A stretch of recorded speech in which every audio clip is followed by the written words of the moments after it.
أشهد أن لا إله إلا الله وحده لا شريك له وأشهد أن محمدا عبده ورسوله أما بعد فأعوذ بالله من الشيطان الرجيم بسم الله الرحمن الرحيم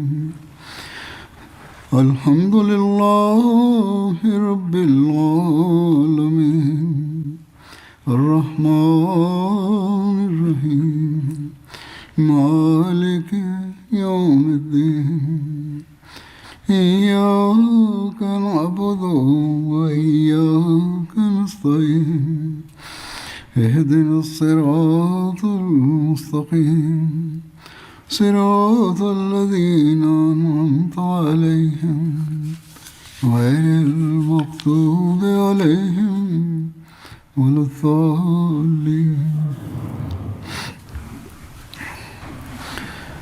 ಅಲ್ಲಾಹನು ನಮಗೆ ತಿಳಿಸಿರುವಂತೆ ಹಜರತ್ ಪೈಗಂಬರ್ ಸಲ್ಲಲ್ಲಾಹು ಅಲೈಹಿ ವಸಲ್ಲಂ ನಮಗೆ ಪ್ರತಿಯೊಂದು ವಿಷಯದಲ್ಲೂ ಅತ್ಯುತ್ತಮ ಮಾದರಿಯಾಗಿದ್ದಾರೆ.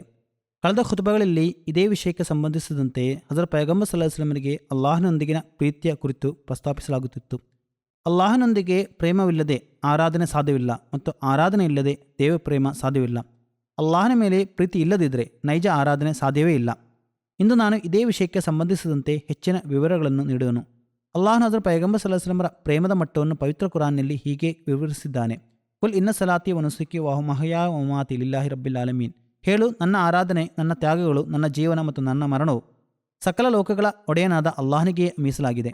ಅಲ್ಲಾಹನು ಹಜರತ್ ಪೈಗಂಬರ್ ಸಲ್ಲಲ್ಲಾಹು ಅಲೈಹಿ ವಸಲ್ಲಂರಿಗೆ ಈ ಘೋಷಣೆಯನ್ನು ಮಾಡಲು ಹೇಳುವ ಮೂಲಕ ನಮಗೂ ಈ ಪದವಿಯನ್ನು ಗಳಿಸುವುದರ ಕಡೆಗೆ ಗಮನ ಸೆಳೆದಿದ್ದಾನೆ. ಆರಾಧನೆ ಬಗ್ಗೆ ಪವಿತ್ರ ಕುರಾನಿನಲ್ಲಿ ಅಲ್ಲಾಹನು ಹಜರತ್ ಪೈಗಂಬರ್ ಸಲ್ಲಲ್ಲಾಹು ಅಲೈಹಿ ವಸಲ್ಲಂರ ಮೂಲಕ ನಮಗೆ ಅಸಂಖ್ಯಾತ ಆದೇಶಗಳನ್ನು ನೀಡಿದ್ದಾನೆ. ಅಲ್ಲಾಹನು ಹೀಗೆ ಹೇಳಿದ್ದಾನೆ, ವಮಾ ಖಲಕ್ತುಲ್ ಜಿನ್ನ ವಲ್ ಇನ್ಸ ಇಲ್ಲಾ ಲಿಯಅ್ಬುದೂನ್. ನಾನು ಜಿನ್ ಮತ್ತು ಇನ್ಸ್ ವರ್ಗಗಳನ್ನು ನನ್ನ ಆರಾಧನೆಗಾಗಿ ಅಲ್ಲದೆ ಸೃಷ್ಟಿಸಿಲ್ಲ. ಮತ್ತೊಂದು ಕಡೆ ಹೀಗೆ ಹೇಳಿದ್ದಾನೆ, ಯಾ ಅಯ್ಯುಹನ್ನಾಸು ಉಬ್ದುೂ ರಬ್ಬಕುಮ್ ಅಲ್ಲಜೀ ಖಲಕಕುಮ್ ವಲ್ಲಜೀನ ಮಿನ್ ಕಬ್ಲಿಕುಮ್ ಲಅಲ್ಲಕುಮ್ ತತ್ತಕೂನ್. ಎಲೇ ಜನರೇ, ನಿಮ್ಮನ್ನು ನಿಮಗಿಂತ ಮುಂಚಿನವರನ್ನು ಸೃಷ್ಟಿಸಿದ ನಿಮ್ಮ ರಕ್ಷಕನನ್ನು ಆರಾಧಿಸಿರಿ, ನೀವು ಸುರಕ್ಷಿತರಾಗಲಿಕ್ಕಾಗಿ. ಆದ್ದರಿಂದ ಅಲ್ಲಾಹನ ಸಾಮೀಪ್ಯವನ್ನು ಪಡೆಯಲು ಮತ್ತು ಧರ್ಮನಿಷ್ಠೆಯನ್ನು ಅಳವಡಿಸಿಕೊಳ್ಳಲು ಆರಾಧನೆ ಮಟ್ಟವನ್ನು ಉನ್ನತಗೊಳಿಸುವುದು ಅತ್ಯಗತ್ಯವಾಗಿದೆ. ಹಜರತ್ ಪೈಗಂಬರ್ ಸಲ್ಲಲ್ಲಾಹು ಅಲೈಹಿ ವಸಲ್ಲಂ ಈ ಆದೇಶಗಳನ್ನು ನಮಗೆ ನೀಡಿದಾಗ ಅದರ ಎಲ್ಲೆಯನ್ನು ತಮ್ಮ ಕೃತಿಯ ಮೂಲಕ ಮಾಡಿ ತೋರಿಸಿದರು ಮತ್ತು ನೈಜ ವಿಧೇಯತೆ ಮತ್ತು ಅನುಸರಣೆಯು ನಾವು ನಮ್ಮನ್ನು ಆ ಮಟ್ಟಕ್ಕೆ ತರಲು ಪ್ರಯತ್ನಿಸುವಾಗ ಮಾತ್ರ ಪೂರ್ಣಗೊಳ್ಳುತ್ತದೆ ಎಂದು ಹೇಳಿದರು. ಹಜರತ್ ಪೈಗಂಬರ್ ಸಲ್ಲಲ್ಲಾಹು ಅಲೈಹಿ ವಸಲ್ಲಂ ತಮ್ಮ ಸಮುದಾಯಕ್ಕಾಗಿ ಮಾಡಿರುವ ಪ್ರಾರ್ಥನೆಗಳು ನಾವು ಅವರ ಮಾದರಿ ಮತ್ತು ಆದೇಶಗಳನ್ನು ಯಾವಾಗಲೂ ನಮ್ಮ ಕಣ್ಣು ಮುಂದಿಟ್ಟುಕೊಂಡು ಅವುಗಳನ್ನು ಪಾಲಿಸಲು ಪ್ರಯತ್ನಿಸುವಾಗ ಮಾತ್ರ ಅವು ನಮಗೆ ತಲುಪುತ್ತವೆ ಮತ್ತು ನಮಗೆ ಪ್ರಯೋಜನಕಾರಿಯಾಗುತ್ತವೆ. ನಾನು ಕೆಲವು ಉದಾಹರಣೆಗಳನ್ನು ಪ್ರಸ್ತುತಪಡಿಸುತ್ತೇನೆ. ಒಂದು ಉಲ್ಲೇಖದಲ್ಲಿ ಹೀಗೆ ಬಂದಿದೆ. ಹಜರತ್ ಆಯಿಷಾ ರಜಿಯಲ್ಲಾಹು ಅನ್ಹಾ ಹೀಗೆ ವರದಿ ಮಾಡ್ತಾರೆ, ಹಜರತ್ ಪೈಗಂಬರ್ ಸಲ್ಲಲ್ಲಾಹು ಅಲೈಹಿ ವಸಲ್ಲಂ ಚಿತ್ರಗಳಿರುವ ನಕ್ಷೆಗಳಿರುವ ಒಂದು ಚಾದರದ ಮೇಲೆ ನಮಾಜ್ ನಿರ್ವಹಿಸುತ್ತಿದ್ದರು. ಅವರು ಅದರ ಚಿತ್ರಗಳನ್ನು ಒಮ್ಮೆ ಕಂಡರು. ಅವರು ನಮಾಜ್ ಮುಗಿಸಿದಾಗ ಹೀಗೆ ಹೇಳಿದರು, ನನ್ನ ಈ ಚಾದರವನ್ನು ಅಬೂ ಜುಹಮರ ಬಳಿಗೆ ಕೊಂಡೊಯ್ಯಿರಿ ಮತ್ತು ಅವರ ಸರಳವಾದ ಅಂದರೆ ಚಿತ್ರಗಳಿಲ್ಲದ ಅಂಬಜಾನಿಯ ಚಾದರವನ್ನು ತನ್ನಿರಿ, ಏಕೆಂದರೆ ಈ ಚಾದರ ಈಗಷ್ಟೇ ನಮಾಜ್ನಲ್ಲಿ ನನ್ನ ಗಮನವನ್ನು ಬೇರೆಡೆಗೆ ಸೆಳೆಯಿತು. ಹಜರತ್ ಜಾಫರ್ ಬಿನ್ ಮುಹಮ್ಮದ್ ರಜಿಯಲ್ಲಾಹು ಅನ್ಹು ತಮ್ಮ ತಂದೆಯಿಂದ ವರದಿ ಮಾಡುತ್ತಾರೆ, ನಾವು ಹಜರತ್ ಆಯಿಷಾ ರಜಿಯಲ್ಲಾಹು ಅನ್ಹರೊಡನೆ ಹೀಗೆ ಕೇಳಿದರು, ನಿಮ್ಮ ಮನೆಯಲ್ಲಿ ಹಜರತ್ ಪೈಗಂಬರ್ ಸಲ್ಲಲ್ಲಾಹು ಅಲೈಹಿ ವಸಲ್ಲಂರ ಹಾಸಿಗೆ ಹೇಗಿತ್ತು? ಆಗ ಅವರು ಹೀಗೆ ಹೇಳಿದರು, ಅದು ಚರ್ಮದ್ದಾಗಿತ್ತು ಮತ್ತು ಅದರಲ್ಲಿ ಖರ್ಜೂರ ಮರದ ನಾರುಗಳನ್ನು ತುಂಬಿಸಲಾಗಿತ್ತು. ಹಜರತ್ ಹಫ್ಸಾ ರಜಿಯಲ್ಲಾಹು ಅನ್ಹರೊಡನೆ ಹೀಗೆ ಕೇಳಲಾಯಿತು, ನಿಮ್ಮ ಮನೆಯಲ್ಲಿ ಹಜರತ್ ಪೈಗಂಬರ್ ಸಲ್ಲಲ್ಲಾಹು ಅಲೈಹಿ ವಸಲ್ಲಂರ ಹಾಸಿಗೆ ಹೇಗಿತ್ತು? ಆಗ ಅವರು ಹೇಳಿದರು, ಅದು ಉಣ್ಣೆಯದ್ದಾಗಿತ್ತು ಮತ್ತು ನಾವು ಅದನ್ನು 2 ಮಡಿಕೆಗಳಾಗಿ ಮಡಚಿ ಹಾಕುತ್ತಿದ್ದೆವು. ಹಜರತ್ ಪೈಗಂಬರ್ ಸಲ್ಲಲ್ಲಾಹು ಅಲೈಹಿ ವಸಲ್ಲಂ ಅದರ ಮೇಲೆ ಮಲಗುತ್ತಿದ್ದರು. ಅದು ಹೆಚ್ಚು ಮೃದುವಾಗಲಿಕ್ಕಾಗಿ ಅದನ್ನು 4 ಮಡಿಕೆಗಳಾಗಿ ಏಕೆ ಹಾಕಬಾರದು ಎಂದು ನಾನು ಒಂದು ರಾತ್ರಿ ಯೋಚಿಸಿದೆ. ಅದರಂತೆ ನಾವು ಅದನ್ನು 4 ಮಡಿಕೆಗಳಾಗಿ ಹಾಕಿದೆವು. ಬೆಳಗಾದಾಗ ನೀವು ರಾತ್ರಿ ಏನನ್ನು ಹಾಸಿದ್ದೀರಿ ಎಂದು ಹಜರತ್ ಪೈಗಂಬರ್ ಸಲ್ಲಲ್ಲಾಹು ಅಲೈಹಿ ವಸಲ್ಲಂ ಕೇಳಿದರು. ನಾನು ಹೇಳಿದೆ, ಅದು ನಿಮ್ಮದೇ ಹಾಸಿಗೆಯಾಗಿತ್ತು, ಆದರೆ ಅದು ನಿಮಗಾಗಿ ಹೆಚ್ಚು ಆರಾಮದಾಯಕವಾಗಲಿ ಎಂದು ನಾವು ಅದನ್ನು 4 ಬಾರಿ ಮಡಿಸಿದೆವು.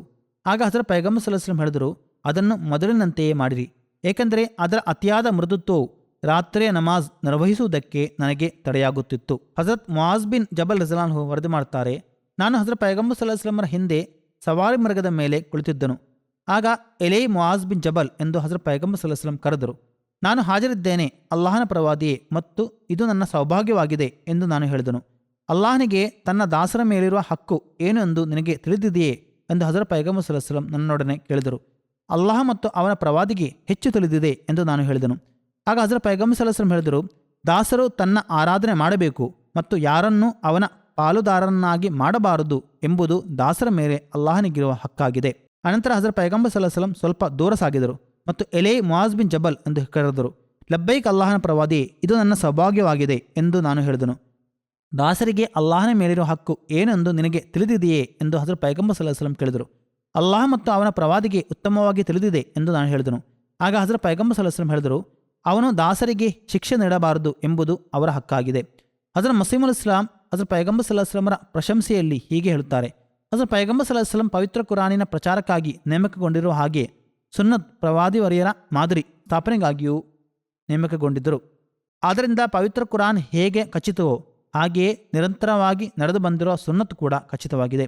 ಹಜರತ್ ಪೈಗಂಬರ್ ಸಲ್ಲಲ್ಲಾಹು ಅಲೈಹಿ ವಸಲ್ಲಂ ಈ ಎರಡೂ ಸೇವೆಗಳನ್ನು ತಮ್ಮ ಸ್ವಹಸ್ತದಿಂದ ನೆರವೇರಿಸಿದರು ಮತ್ತು ಎರಡನ್ನೂ ತಮ್ಮ ಕರ್ತವ್ಯವೆಂದು ಭಾವಿಸಿದರು. ಉದಾಹರಣೆಗೆ ನಮಾಜಿನ ಬಗ್ಗೆ ಆಜ್ಞೆಯಾದಾಗ ಹಜರತ್ ಪೈಗಂಬರ್ ಸಲ್ಲಲ್ಲಾಹು ಅಲೈಹಿ ವಸಲ್ಲಂ ಅಲ್ಲಾಹನ ಈ ಮಾತನ್ನು ತಮ್ಮ ಕೃತಿಯ ಮೂಲಕ ಸ್ಪಷ್ಟಪಡಿಸಿದರು ಮತ್ತು ಫಜರ್ ನಮಾಜಿನ ರಕಾತುಗಳು ಇಷ್ಟು, ಮಗ್ರಿಬ್ ನಮಾಜಿನ ರಕಾತುಗಳು ಇಷ್ಟು ಮತ್ತು ಉಳಿದ ನಮಾಜುಗಳಿಗೆ ಇಷ್ಟಿಷ್ಟು ರಕಾತುಗಳು ಎಂದು ಪ್ರಾಯೋಗಿಕವಾಗಿ ತೋರಿಸಿಕೊಟ್ಟರು. ಹಾಗೆಯೇ ಹಜ್ ನಿರ್ವಹಿಸಿ ತೋರಿಸಿದರು. ಅನಂತರ ತಮ್ಮ ಸ್ವಹಸ್ತದಿಂದ ಸಾವಿರಾರು ಸಹಾಬಿಯರನ್ನು ಈ ಕಾರ್ಯಕ್ಕೆ ಬದ್ಧರನ್ನಾಗಿ ಮಾಡಿ ಆಚರಣೆಯ ಸರಣಿಯನ್ನು ಬಲವಾಗಿ ಸ್ಥಾಪಿಸಿದರು. ಅದರ ಮುಸ್ಲಿಮ್ ರಜಲಾನ್ಹು ತಹಜ್ಜುದ್ ಬಗ್ಗೆ ವಿವರಿಸುತ್ತಾ ಹೇಳುತ್ತಾರೆ, ಹಜರತ್ ಪೈಗಂಬರ್ ಸಲ್ಲಲ್ಲಾಹು ಅಲೈಹಿ ವಸಲ್ಲಂರಿಗೆ ಈ ನಫಲ್ ಐಚ್ಛಿಕ ನಮಾಜುಗಳ ಬಗ್ಗೆ ಎಷ್ಟು ಕಾಳಜಿ ಇತ್ತಂದರೆ ಅವು ನಫಲ್ ಆಗಿದ್ದರೂ ಸಹಾಬಿಯರಲ್ಲಿ ಯಾರು ಈ ನಫಲ್ ನಮಾಜನ್ನು ನಿರ್ವಹಿಸುತ್ತಾರೆ ಎಂದು ಕಾಳಜಿಯಿಂದ ನೋಡುತ್ತಿದ್ದರು. ಯಾರೆಲ್ಲ ನಮಾಜ್ ನಿರ್ವಹಿಸುತ್ತಿಲ್ಲ ಎಂದು ತಿಳಿಯಲು ಅವರು ನಗರದ ಬೀದಿಗಳಲ್ಲಿ ರಸ್ತೆಗಳಲ್ಲಿ ಓಡಾಡುತ್ತಿದ್ದರು. ಇಂದಿನ ದಿನಗಳಲ್ಲಿ ಯಾರನ್ನಾದರೂ ನೀವು ಎಷ್ಟು ಹೊತ್ತು ನಮಾಜ್ ನಿರ್ವಹಿಸುತ್ತೀರಿ ಎಂದು ಕೇಳಿದರೆ ಇದು ನಮ್ಮ ವೈಯಕ್ತಿಕ ವಿಷಯ ಎಂದು ಜನರು ಕೋಪಗೊಳ್ಳುತ್ತಾರೆ. ಆದರೆ ಹಜರತ್ ಪೈಗಂಬರ್ ಸಲ್ಲಲ್ಲಾಹು ಅಲೈಹಿ ವಸಲ್ಲಂ ಸ್ವತಃ ತಹಜ್ಜುದ್ ನಮಾಜಿನ ಪರಿಶೀಲನೆ ಕೂಡ ನಡೆಸುತ್ತಿದ್ದರು. ಒಮ್ಮೆ ಒಂದು ಸಭೆಯಲ್ಲಿ ಹಜರತ್ ಅಬ್ದುಲ್ಲಾ ಬಿನ್ ಉಮರ್ ರಜಲಾನ್ಹರ ಪ್ರಸ್ತಾಪ ಬಂದಾಗ ಹಜರತ್ ಪೈಗಂಬರ್ ಸಲ್ಲಲ್ಲಾಹು ಅಲೈಹಿ ವಸಲ್ಲಂ ಹೇಳಿದರು, ಅವರು ತುಂಬ ಒಳ್ಳೆಯವರು, ಆದರೆ ತಹಜ್ಜುದ್ ಸಹ ಅನುಸರಿಸಬೇಕು. ಹಜರತ್ ಪೈಗಂಬರ್ ಸಲ್ಲಲ್ಲಾಹು ಅಲೈಹಿ ವಸಲ್ಲಂ ಹೇಳಿದರು, ರಾತ್ರಿ ಕಣ್ಣು ತೆರೆದರೆ ಎದ್ದು ತಹಜ್ಜುದ್ ಅನುಸರಿಸುವ ಮತ್ತು ಪತ್ನಿಯನ್ನು ಎಬ್ಬಿಸಿ ನೀನು ಎದ್ದು ತಹಜ್ಜುದ್ ನಿರ್ವಹಿಸು ಎಂದು ಹೇಳುವ ಹಾಗೂ ಅವಳು ಹೇಳದಿದ್ದರೆ ಅವಳ ಮುಖದ ಮೇಲೆ ನೀರು ಚಿಮುಕಿಸಿ ಎಬ್ಬಿಸುವ ಪತಿಯ ಮೇಲೆ ಅಲ್ಲಾಹನು ಈ ಲೋಕದಲ್ಲಿ ಕರುಣೆ ತೋರಲಿ. ಅದೇ ರೀತಿ ಸ್ವತಃ ತಹಜ್ಜುದ್ ನಿರ್ವಹಿಸುವ ಮತ್ತು ಪತಿಯನ್ನು ಎಬ್ಬಿಸುವ ಹಾಗೂ ಅವನು ಹೇಳದಿದ್ದರೆ ಅವನ ಮುಖದ ಮೇಲೆ ನೀರು ಚಿಮುಕಿಸುವ ಪತ್ನಿಯ ಮೇಲೆ ಅಲ್ಲಾಹನು ಈ ಲೋಕದಲ್ಲಿ ಕರುಣೆ ತೋರಲಿ. ನಮಾಜ್ಗಳಲ್ಲಿ ಅಳುವ ಸ್ಥಿತಿ ಉಂಟಾಗುವುದು ಕೂಡ ಬಹಳ ಮುಖ್ಯವಾಗಿದೆ. ಇದಕ್ಕಾಗಿಯೂ ಮನುಷ್ಯನು ಪ್ರಯತ್ನಿಸಬೇಕು. ಇದಕ್ಕಾಗಿ ಹಜರತ್ ಮಸೀಹುಲ್ ಇಸ್ಲಾಂ ಒಂದು ವಿಧಾನವನ್ನು ತಿಳಿಸಿದ್ದಾರೆ. ಅದೇನೆಂದರೆ ನಮಾಜ್ನಲ್ಲಿ ನಿಮ್ಮ ಮುಖವನ್ನು ಅಳುವವನಂತೆ ಮಾಡಿಕೊಳ್ಳಬೇಕು. ಈ ಬಾಹ್ಯ ಸ್ಥಿತಿಯಿಂದ ಹೃದಯದ ಮೇಲೂ ಪರಿಣಾಮ ಉಂಟಾಗುತ್ತದೆ. ಅನಂತರ ಮನುಷ್ಯನಿಗೆ ನಿಜವಾಗಿಯೂ ಅಳು ಬರುತ್ತದೆ. ಅದರ ಪೈಗಂಬರ್ ಸಲ್ಲಲ್ಲಾಹು ಅಲೈಹಿ ವಸಲ್ಲಂ ಮಲಗುವಾಗ ಆಯತುಲ್ ಕುರ್ಸಿ, ಸೂರಾ ಇಖ್ಲಾಸ್, ಸೂರಾ ಅಲ್ ಫಲಕ್ ಮತ್ತು ಸೂರತುನ್ ನಾಸ್ ಕೊನೆಯ 3 ಸೂರತುಗಳನ್ನು 3 ಬಾರಿ ಓದಿ ಕೈಗಳ ಮೇಲೆ ಊದಿಕೊಳ್ಳುತ್ತಿದ್ದರು. ಅನಂತರ ಕೈಗಳನ್ನು ತಮ್ಮ ದೇಹದ ಮೇಲೆ ಸವರಿಕೊಳ್ಳುತ್ತಿದ್ದರು. ತಲೆಯಿಂದ ಪ್ರಾರಂಭಿಸಿ ಕೈ ಎಲ್ಲಿಯವರೆಗೆ ತಲುಪುತ್ತದೆಯೋ ಅಲ್ಲಿಯವರೆಗೆ ಸವರಿಕೊಳ್ಳುತ್ತಿದ್ದರು. ಕೆಲವು ಜನರು ನನಗೆ ಪತ್ರ ಬರೆಯುತ್ತಾರೆ, ನಮ್ಮಲ್ಲಿ ಒಳಿತುಗಳು ಉಂಟಾಗಲು, ನಮ್ಮ ಪಾಪಗಳು ಅಳಿದು ಹೋಗಲು, ನಮ್ಮ ಕೆಲಸಗಳು ಆಗಲು ಮತ್ತು ಅಲ್ಲಾಹನ ಸಾಮೀಪ್ಯ ದೊರೆಯಲಿಕ್ಕಾಗಿ ನಮಗೆ ಯಾವುದಾದರೂ ಸಣ್ಣ ದುವಾ ತಿಳಿಸಿರಿ, ನಾವು ಮಾಡಬಹುದಾದ ಯಾವುದಾದ್ರೂ ಜಿಕ್ರ್ ತಿಳಿಸಿರಿ ಎಂದು ಹೇಳುತ್ತಾರೆ. ಅದಕ್ಕೆ ಮೊದಲ ವಿಷಯ ಆರಾಧನೆ ಆಗಿದೆ, ಅಂದರೆ ಕಡ್ಡಾಯವಾಗಿರುವ ನಮಾಜುಗಳು. ಅದರ ನಂತರ ಅಲ್ಲಾಹನ ಜಿಕ್ರ್ ಬರುತ್ತದೆ. ದೇವಸ್ಮರಣೆ ಮನುಷ್ಯನ ಗಮನವನ್ನು ಹೆಚ್ಚಿನ ಒಳಿತುಗಳ ಕಡೆಗೆ ಸೆಳೆಯುತ್ತದೆ. ಇದರೊಂದಿಗೆ ಇತರ ಉತ್ತಮ ಸ್ವಭಾವಗಳನ್ನು ತೋರಿಸುವುದು ಮತ್ತು ಸತ್ಕರ್ಮಗಳನ್ನು ಮಾಡುವುದು ಕೂಡ ಅವಶ್ಯಕವಾಗಿದೆ. ಅದರ ಪೈಗಂಬರ್ ಸಲ್ಲಲ್ಲಾಹು ಅಲೈಹಿ ವಸಲ್ಲಂ ಪಾದರಕ್ಷೆಗಳನ್ನು ಧರಿಸಿ ಕೂಡ ನಮಾಜ್ ನಿರ್ವಹಿಸುತ್ತಿದ್ದರು ಎಂದು ಒಂದು ವರದಿಯಲ್ಲಿ ಬಂದಿದೆ. ಎಂದರೆ ಎಲ್ಲಿಯಾದರೂ ಸುಲಭಗೊಳಿಸುವ ಅವಶ್ಯಕತೆ ಇದ್ದರೆ ಅದನ್ನು ಅಳವಡಿಸಿಕೊಳ್ಳುತ್ತಿದ್ದರು. ಆದ್ದರಿಂದ ಪಾದರಕ್ಷೆ ಶುದ್ಧವಾಗಿದ್ದರೆ ಮತ್ತು ಅದು ಮಲಿನವಾಗುವ ಅಪಾಯವಿರುವ ಸ್ಥಳವಾಗಿದ್ದರೆ ಪಾದರಕ್ಷೆ ಧರಿಸಿಯೇ ನಮಾಜ್ ನಿರ್ವಹಿಸಬಹುದು.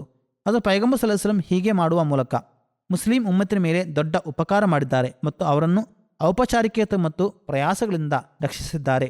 ಅದರ ಪೈಗಂಬರ್ ಸಲ್ಲಲ್ಲಾಹು ಅಲೈಹಿ ವಸಲ್ಲಂ ಜಮಾತಾಗಿ ನಿರ್ವಹಿಸುವ ನಮಾಜಿಗೆ ಎಷ್ಟೊಂದು ಮಹತ್ವ ನೀಡುತ್ತಿದ್ದರೆಂದರೆ ಒಮ್ಮೆ ಅವರ ಬಳಿಗೆ ಒಬ್ಬ ಕುರುಡ ವ್ಯಕ್ತಿ ಬಂದು ಹೀಗೆ ಹೇಳಿದರು, ಅಲ್ಲಾಹನ ಪ್ರವಾದಿಯೇ, ನನ್ನ ಮನೆ ಮಸೀದಿಯಿಂದ ತುಂಬ ದೂರವಿದೆ ಮತ್ತು ನನಗೆ ಮಸೀದಿಗೆ ತಲುಪಲು ತುಂಬ ಕಷ್ಟವಾಗುತ್ತದೆ. ಆದ್ದರಿಂದ ನೀವು ಅನುಮತಿ ನೀಡಿದರೆ ಮಳೆಗಾಲದ ದಿನಗಳಲ್ಲಿ ನಾನು ನನ್ನ ಮನೆಯಲ್ಲೇ ನಮಾಜ್ ನಿರ್ವಹಿಸುತ್ತೇನೆ. ಸರಿ, ನಿರ್ವಹಿಸಿರಿ ಎಂದು ಹಜರತ್ ಪೈಗಂಬರ್ ಸಲ್ಲಲ್ಲಾಹು ಅಲೈಹಿ ವಸಲ್ಲಂ ಹೇಳಿದರು. ಅವರು ಅಲ್ಲಿಂದ ಹೊರಟು ಹೋದ ಸ್ವಲ್ಪ ಸಮಯದ ನಂತರ ಅವರನ್ನು ಮರಳಿ ಕರೆದು ತನ್ನಿ ಎಂದು ಹಜರತ್ ಪೈಗಂಬರ್ ಸಲ್ಲಲ್ಲಾಹು ಅಲೈಹಿ ವಸಲ್ಲಂ ಸಹಾಬಿಯರೊಡನೆ ಹೇಳಿದರು. ಅವರು ಮರಳಿ ಬಂದಾಗ ಹಜರತ್ ಪೈಗಂಬರ್ ಸಲ್ಲಲ್ಲಾಹು ಅಲೈಹಿ ವಸಲ್ಲಂ ಕೇಳಿದರು, ನಿಮ್ಮ ಮನೆಗೆ ಅಜಾನ್ ಬಾಂಗ್ ಶಬ್ದ ಕೇಳಿಸುತ್ತದೆಯೇ? ಅವರು ಹೇಳಿದರು, ಹೌದು ಅಲ್ಲಾಹನ ಪ್ರವಾದಿಯೇ, ಅಜಾನ್ ಶಬ್ದವಂತೂ ಕೇಳಿಸುತ್ತದೆ. ಆಗ ಹಜರತ್ ಪೈಗಂಬರ್ ಸಲ್ಲಲ್ಲಾಹು ಅಲೈಹಿ ವಸಲ್ಲಂ ಹೇಳಿದರು, ಅಜಾನ್ ಶಬ್ದ ನಿಮ್ಮ ಮನೆಗೆ ತಲುಪುವುದಾದರೆ ನೀವು ಮಸೀದಿಗೆ ಬನ್ನಿರಿ. ಅಲ್ಲಾಹನು ನಮಗೆ ಆರಾಧನೆಯ ಹಕ್ಕನ್ನು ಪೂರೈಸುವ ಮತ್ತು ಹಜರತ್ ಪೈಗಂಬರ್ ಸಲ್ಲಲ್ಲಾಹು ಅಲೈಹಿ ವಸಲ್ಲಮರ ಅತ್ಯುತ್ತಮ ಮಾದರಿಯನ್ನು ಅಳವಡಿಸಿಕೊಳ್ಳುವ ಸೌಭಾಗ್ಯವನ್ನು ನೀಡಲಿ.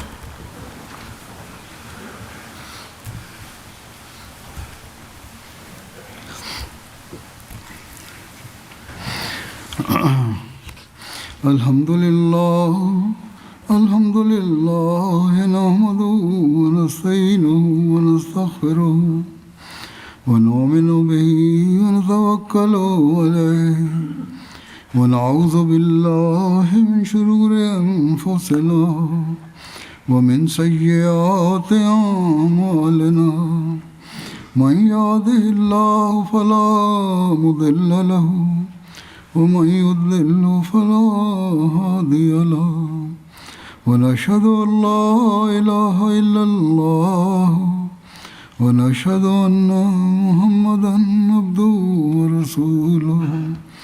عباد الله رحمكم الله إن الله يأمر بالعدل والإحسان وإيتاء ذي القربى وينهى عن الفحشاء والمنكر والبغي يعظكم لعلكم تذكرون. اذكروا الله يذكركم وادعوه يستجب لكم ولذكر الله أكبر.